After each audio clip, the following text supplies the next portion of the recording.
I feel uncomfortable even speaking out at all because I didn't know there were such devices that could do this. And if there are, why aren't we pursuing, or whoever needs to be pursuing this, so that we don't have constant beach erosion? Okay. Ms. Phillips, any? I've no comment. Okay. I'm familiar with the technology. So I'm hearing a little bit of a consensus that we discuss this in the overall context of sand management.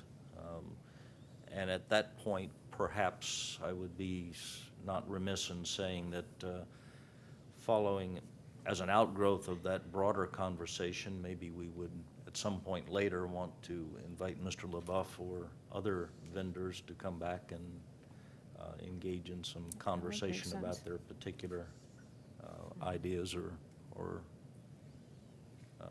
options. I can't resist just saying part of the problem we have here collectively is that when I watch your video and I hear your presentation, it broadens. The longer it goes on, it brings in so many things that make it difficult for us to get our arms around it. And, to the content that you, in essence, have gone from sand management into red tide and somehow made the leap from red tide to greasing the palms of commissioners. Well, that's more than I think this committee can get our arms around. We would be fortunate, I'll say, if we could come to consensus on how to move sand without bringing in all of the other options, although some of our committee members here are indeed acknowledged experts in red tide. So, sir.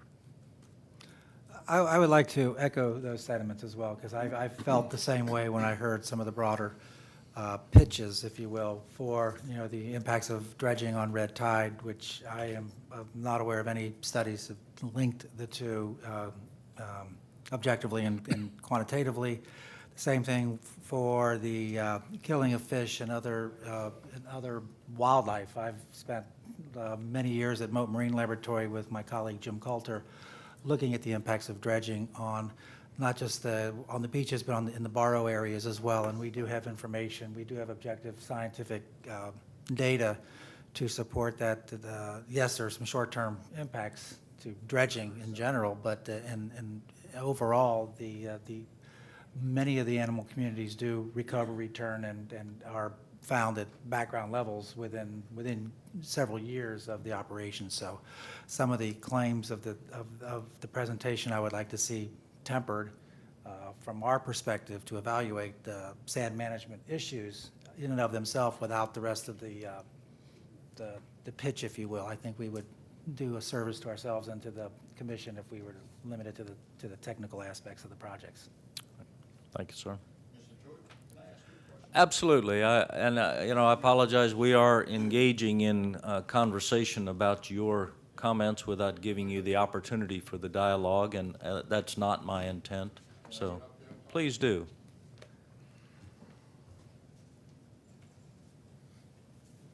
I'll start with you, Mr. Leonard. Jay. You said you know Mote Marine? Do I know Mote? Well, did you work with them or something? Yes. You did. Do you know who was funding them? For the work that I did? I don't know what you did there. I'm saying Mote Marine itself. Do you know who was funding them, where they were getting some of their money? Mote Marine Laboratory, this is going sideways. I know Mote it Marine gets from people, Laboratory too. has a whole suite of funding sources. I know that. From operations to science to everything. So I'm not sure exactly how to answer that question. Okay, well, where I'm coming from, I went down to 41. One of the commissioners was there, and one of the Mote Marine scientists was there. And I asked the lady, it was a lady, I said, do you think red tide is caused by dredging? All right? She said, oh, yeah. I said, well, you put it in writing. We can't do that. I said, why not? She says, because we're being funded by the dredging company. So you're not going to cut your own throat. That's what I've been told. I don't know. You can laugh. You can do what you want. That's I fine. think that would be quite surprising for Well, that's why I most asked of the him. staff members at Moat to find out that the dredging industry is Check it out. funding. Can I just say? If you think one I'm thing? wrong. Well, I will be happy to do that. Again, Okay. we're in the situation here where we've moved beyond sand transfer. Mr. Smalley? Oh, okay. Please. Let's- This is not a question for Mr. LaBeouf, just a statement. I Sure. was born here in Sarasota Hospital, and we lived on Lido Beach in the early 50s, Yeah, before there was any dredging. And we had red tide in the 50s. I didn't say you wouldn't get red We had red tide in the tide. 60s, before there was any dredging. And I'm not asking you any questions. no. I told you before that red tide was caused by storms also. There's two reasons. Okay, well, my concern is coming to fruition. We're getting a field here, so. All right, Thank you. let me end it real quick. I'll make Certainly. it real short for you. The catch basin, Jay, you said that you saw the video? Did you saw where I had a 4x4 basin that I No, I haven't seen anything. I have not seen anything prior to this No, afternoon. no, Jay, I'm Jay, you're Jay. yes. Oh, well, I mean the gentleman with the green shirt, I'm sorry, Leonard. Did you see the video itself? Not this video, my webpage. You said you saw everything that You you want need to me know. answer? Please. I've seen stuff in the paper. You didn't past. see, you didn't see my I've webpage. seen what you presented here. You could make big ones, you could make small ones. I'm sure they all work. But- I'm with you all the way. But they also Go work, somewhere where you can go to another trade show or 20 more trade shows and get somebody interested in it. yeah, okay. It works. In other words, you don't want to save money, you don't want to save the taxpayer money, that's fine. You know, All I can deal with that. Okay, I Because- think we've been as more than indulgent. Thank you. That's fine. Thank you very much, sir. All right, sir. Thank you. Appreciate committee's comments. We will, as we discussed, we will discuss this in the context of our role to advise the commission on sand management. And I think this idea, as well as others, merit further development in that conversation. So, thank you, Mr. Eford. We'll move on to our new business. The first item we had discussed was talking a little bit about Minnesota Key. Part of the genesis for this is there was a joint Charlotte County, Sarasota County Commission meeting at which this topic came up. So, Mr. Eford, please enlighten us as to the outcome of that and where we stand on Minnesota Key. Very good. Thank you, Mr. Chairman. I have brought a couple of just a couple of kind of speak-to slides here to give you a report on where we're at with the Minnesota Key issue. You may recall, hearkening back to your January meeting of this year, we had Mark Kincaid, who joined us from CEC to provide you a presentation about the efforts of Charlotte County to go forward with a Minnesota Key project. The slide you have before you now is actually a plan view of their project. You'll note, although it's very tiny, so it probably not terribly visible, but the black line here indicates the county line, Charlotte County, of course, being to the south, Sarasota to the north. This is all part of the same key, Minnesota Key, which is split geographically between the two counties, much like Longboat is between Manatee and Sarasota. And so their project runs from the county line, which is here, down to their monument R15. So it's about roughly 2.5 miles, maybe just shy of 2.5 miles of beach stretch that has been extremely eroded. One of the problems they have had through the years is that they have had a lot more in the way of hardened structures along their shoreline. They have not had enjoyed, I guess, the protection that Sarasota County has had with their coastal setback code, which prevents the widespread use of structures along the coastline, requires a full-blown variance of the board, et cetera. Charlotte County has not had such a regulation in place. As such, they have had significantly more hardening of their Gulf shoreline. This, in turn, has likely contributed to the fact that the erosion rate south of the county line has been significantly greater than the erosion rate to the north. In any case, they are ready and poised to move forward with a full-blown beach nourishment project, and they will be embarking upon that as soon as they were able to go through their permitting process. They are now at a point where they are about to, or have just, within the last week or so, submitted their applications to the agencies for their joint coastal permit for the project. So related to that, in the past year roughly, there have been a number of citizens to the north of this county line on the Sarasota County side that have expressed concerns, fears, and complaints about a fair amount of shoreline loss, sand loss, and erosion that has occurred in pockets in certain areas along that shoreline. And in fact, here is an aerial of the area immediately to the north in the Sarasota County side of that county line. In this case, this line at the very bottom of the slide is the county line. You see our southernmost public beach, which is just this far, if you will, north of the county line, Blind Pass Park. As far as the locals on Manasota Key, they refer to this beach as Middle Beach. And so it is our southernmost Sarasota County beach and beach park, and it is the middle public beach of the entire Manasota Key, southernmost one being, of course, down in Charlotte County. So there are areas, particularly to the north of Blind Pass Park, a couple areas that have experienced some very severe and advanced erosion that has also then threatened, and in fact, in some cases, imminently threatened some of the homes and some of the swimming pools and other amenities for the homes along that stretch. Now, the commission, at first, in being concerned about what's going on and how come things have been getting worse and so forth, directed staff to first conduct a fairly thorough analysis and study of the stretch of shoreline in Manasota Key as far as what's happening erosion-wise. That was completed. Staff was further instructed to conduct a homeowner support survey for some form or fashion of a project that would go forward, namely a beach nourishment project to help bolster an eroding situation. That first set of surveys was also done during the year this past year. However, with now the advent of this project specifically moving forward and gaining the traction that it has to go forward on the Charlotte County side, it has become evident through joint discussions, through some of the joint meetings, Mr. Chairman, that you referred to between the two commissions, that if Sarasota County were to seriously consider moving forward with such a project on Manasota Key, this would be the time to do it.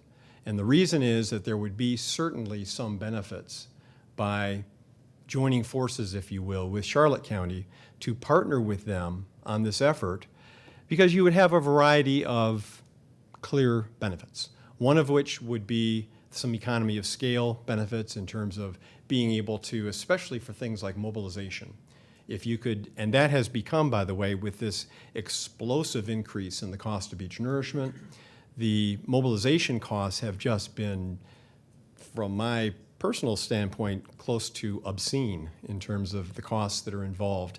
There are very few of the seagoing vessels that go out to collect, harvest, and then pump the offshore deposits of sand onto the shoreline. And the price these days for beach nourishment really is hovering right around about $5 million just for mobilization, just to get the company to come to the site to do the work that needs to be done.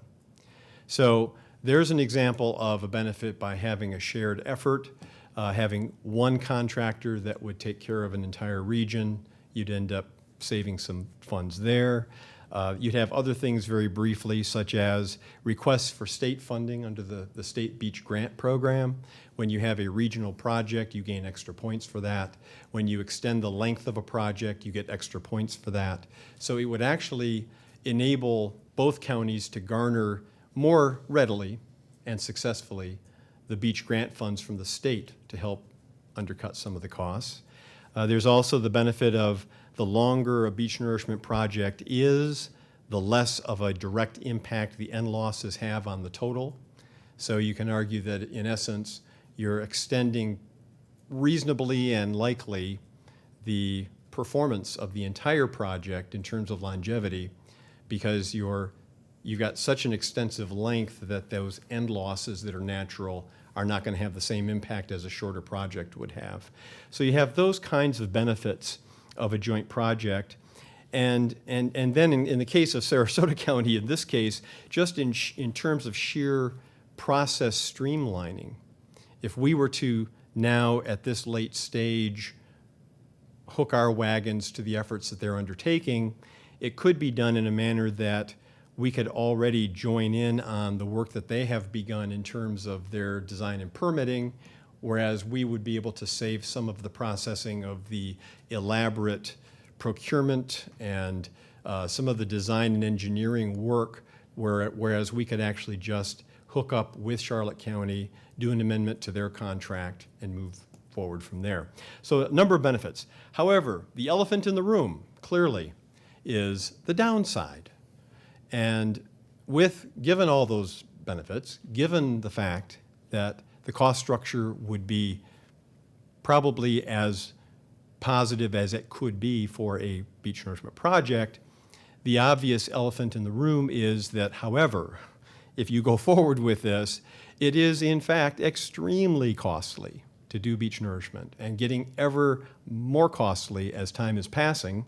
It's a huge price tag, and not just for an initial nourishment, but once you do a nourishment, you are now committing to lifelong maintenance of that nourishment. And what we have been finding is that the re-nourishments that are sure to be required every so many years are not getting less expensive, quite the opposite. If anything, they're getting more expensive. So that's the downside, is long-term commitment, big-time expense, but arguably the shoreline management that may be necessary to help manage our Gulf shoreline would at least, however, be in as positive a position as it could be by partnering with the county. So that being said, as the context and the backdrop, staff was directed to at least explore how to get there from here, if we wanted to consider actually doing that. And quick answer, bottom line, the way that this would end up working would be to first just do what would be required in terms of shoreline measurement and some of the feasibility level or design level work on the shoreline to get us up to speed to where we could join Charlotte County, at least in their permit application, either through an after-the-fact amendment or even an upfront partnering. And that would basically involve a fairly straightforward process of current shoreline measurements, shoreline profiles, looking at what would be the clear need for a fill template to be able to calculate the volume of sand that would be involved. Also looking for the presence of hard bottom in the near shore area immediately offshore, because that has a tremendous impact on the cost of a project. If hard bottom mitigation is required, as it is, by the way, on the Charlotte side for their project, that drastically increases the cost. So that puts you potentially in a whole new category in itself. So this first initial effort, we were provided a scope of services by the consultant who is working on the design and permitting for Charlotte County. And that first effort would essentially, if and only if, there was not found a need for hard bottom mitigation, that effort would be somewhere in the ballpark of about $70,000 for the county to get the shoreline measurements, documents prepared, the work that would have to be done to partner in with that permit application would be about $70,000. And the how-to on that, after conferring with both our Office of the County Attorney and our procurement office, the probably quickest, easiest, cleanest way to do that would be through an interlocal agreement in some form or fashion with Charlotte County. It would either be a mutual project agreement or an actual interlocal agreement. In any case, the agreement would spell out the terms of our partnering with them on this plan. They would then simply amend the contract they already have with their design permitting engineer to include the work north of the county line. And it would be done then probably as quickly, efficiently, and cost-effectively as it could be. So that part of it, that probably is not something that would be a huge challenge for the county just in terms of cost, because through tourist development tax as one funding source, as well as some professional services budgetary funding that is available for coastal management, that probably could be handled. Again, then you have the what if in the event that we do go down that road and go on the permit application. And then if we move into construction, that's when there is the huge price tag. And oh, by the way, a price tag which currently has no identified funding source. So that would in itself be a huge challenge in terms of creating then a funding plan. We are at a point, because of this explosive increase in the cost of beach nourishment, if we had had this conversation even maybe 5 years ago, certainly 10 years ago, we had almost an opposite problem. We were looking at tourist development funding that was dedicated just for beach nourishment, that had a growing fund balance that was becoming a problem because it was attracting attention from other programs and projects that needed funding, and saw this giant pile of money growing and growing and not being used. But with what's happened with the costs of beach nourishment, we have completely flip-flopped into the opposite problem. We had our first renourishment of South Siesta Key, our one and only unincorporated county beach nourishment project. And when we come around to the next renourishment, we're not sure now whether we're going to have enough in that fund to support the same funding model we've been using for the original nourishment and the first renourishment, because there may not be enough there to do it. So when you start to contemplate not only certainly, surely, more renourishment of South Siesta Key around Turtle Beach, but if you take on another whole new project with all the costs involved with a brand new project and further nourishments, that is going to be a challenge. So the one thing that this will do is it likely will be a springboard to open up some very difficult, but I think very necessary conversations that the county is going to have to move into and consider. There's going to have to be some thought given to either alternative technologies or perhaps a different sort of assessment of homeowners that are involved in project areas, or in fact, the possibility of some sort of a Gulf beach management assessment countywide. I mean, all the things that are difficult conversations, and make no mistake, none of our commissioners look forward to these kinds of conversations. These are politically fraught, and they are biting a very large silver bullet there publicly that is difficult to go down that road. But in any case, for right now, what we have been asked to do is to pull together an interlocal agreement of, again, some form or fashion. It may be not quite technically an interlocal agreement. It may be more of a project agreement. But we will pull that together with, by the way, kudos and thanks to the Office of the County Attorney for the help they have given to this point in this effort and continue to give. But we will be, they are in fact right now taking the lead in contacting Charlotte County and working with Charlotte County to come up with this. We will then, the springboard would be to bring that agreement along with a proposed scope of services for this initial effort, this first shoreline measurement effort, back to our board, and that will be the point at which our board will either pull the trigger or not for that first effort. And then the rest will, the cards will fall where they may, but that's kind of an overview picture of where we would be going following that. So if you have any questions, I probably don't have answers, but I would be happy to address any questions you may have. Committee member, questions, comments? Sir, Mr. Smalley? Well, I have a couple of questions for Mr. Reeford before I actually make my comments. What's the value of the Charlotte County project in round numbers? How many millions?